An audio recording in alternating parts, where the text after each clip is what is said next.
কিছুদিন আগেও জামাত ও একাত্তর নিয়ে সমালোচনার নাম করে আলোচনায় আসতে চেয়েছেন বাকশাসের নেতা বাকের মজুমদার এবং মাহফুজ আলম। তবে সেই প্রসেসটা শেষমেশ তাদের গায়ে পড়েছে।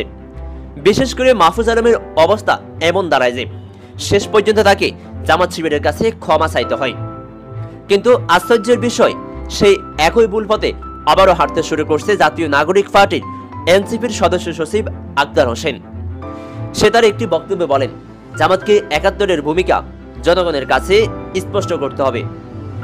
অথচ জামাত 1971 সালের পরে কয়েকবার জনগণের কাছে পরিষ্কার করছে একাত্তরে জামাতের ভূমিকা কি ছিল। তবে এখন বাংলাদেশের মানুষ সেই পুরনো একাত্তরের চেতনার নাটক দেখে না যেটা শেখ হাসিনা এবং তার দল বছরের পর বছর ধরে চালিয়ে এসেছে। মানুষ এখন ইতিহাস জানে। তারা বোঝে 1971 সালে জামাত আসলে কি ভূমিকা রেখেছিল। জামাত কখনো বাংলাদেশের বিরুদ্ধে ছিল না, বরং জামাত ছিল ভারতের আধিপত্যবাদের বিরুদ্ধে।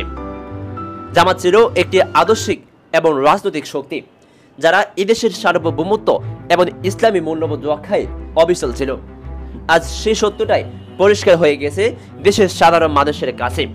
জামাত এদেশের প্রকৃত দেশপ্রেমিক, যারা লড়েছে অন্যায়ের বিরুদ্ধে, সংগ্রাম করছে দেশের স্বাধীনতা ও মর্যাদা রক্ষার জন্য। দর্শকবৃন্দ, আপনাদের কাছে একটি অনুরোধ থাকবে, আজকের এই ভিডিওতে আমরা যে ব্যক্তিকে নিয়ে আলোচনা করছি আক্তার হোসেন, এই ব্যক্তির সম্বন্ধে আপনাদের মূল্যবান মন্তব্য অবশ্যই কমেন্টে জানিয়ে যাবেন।